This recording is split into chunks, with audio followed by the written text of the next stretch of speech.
paano kumita sa paglalabada? Yan naman ang ituturo sa atin ni Tita Winnie mula sa Pasig City. Nawiwili si Tita Winnie sa Pasig, ah. Hello, beautiful people of the Philippines! Mabuhay! Isang umagang kay ganda, Luzon, Visayas at Mindanao. Labada! Problema ng marami, negosyo naman sa iba. O, ayan ang pag-uusapan natin ngayon. Napatok ngayon ng mga laundry shop, laundry net, laundry note. Ano bang tawag doon?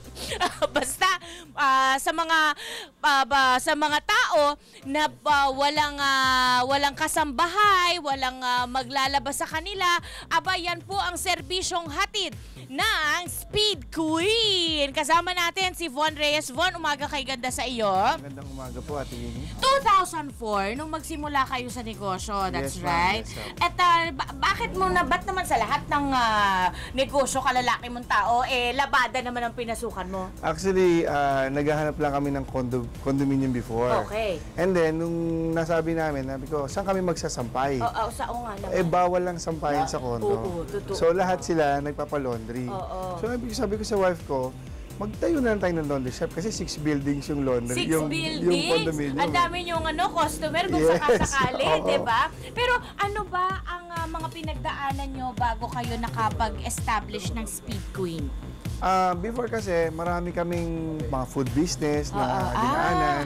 Okay. Tapos nagkaroon kami ng mga damit na ganun din. So may negosyante rin talaga ang disposition niyo? College pa lang ako, nagne-negosyo na ako. Talaga? Okay, sige. Pag-usapan natin ang sistema dito sa Speed Queen, Von. Anong una? Merong magdadala ng damit. Anong gagawin muna? Ang una is of course yung receiving natin. Correct. Tatanggapin natin, magre-resibo sila. And then, pagkatapos ng resibo... Ano nakalagay sa resibo? Kung ilang piraso? Yes, kung ilang piraso, nakalagay doon, kung ilang kilo, at magkano yung babayaran nila, at kailan nila kukunin. Correct, okay. And then, sisimulan niyo yun, iso-sort na agad ng mga kasama natin. Iso-sort. Bakit iso-sort? Iso-sort para makita nila kung ano yung marurumi at hindi marurumi.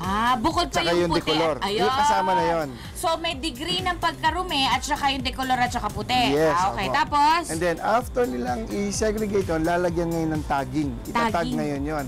Para from the transport niya from different places, hindi siya mawawala. Kung sakaling malaglag man siya, maibabalik Magkakasama pa rin sila. Yes, Anong tag na nilalagay? Patingin nga. Asa yung tagging paper? Asan ang tagging paper natin, Lola? Eto.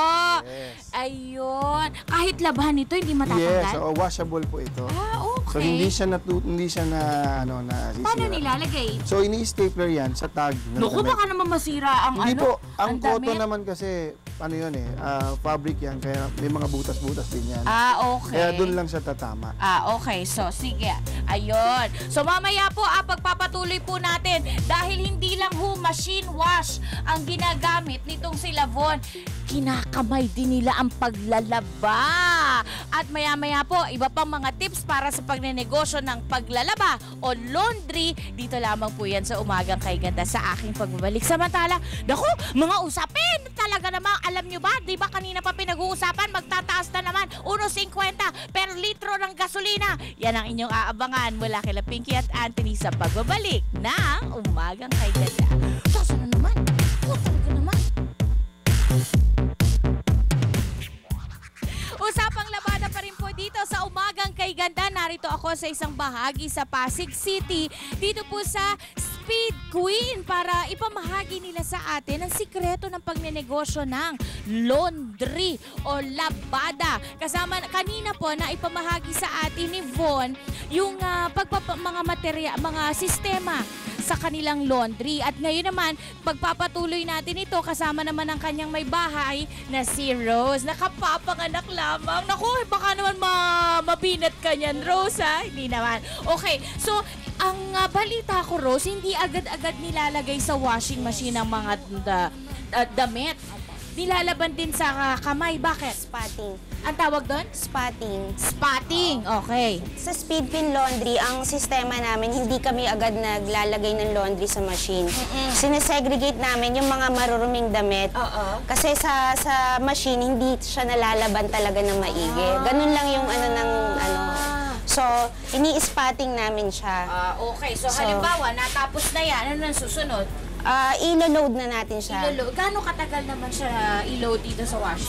45 minutes yung washing time. Pagkatapos sa inyo, pwedeng magpa-press, ano? Yes, magpa-plancha. oo. Yes. Pagka ba, ito, kailangan nating sagutin ito dahil ang alam ni Gina, yung researcher ko, pag sinabing dry clean, hindi binabasa. Totoo ba yun?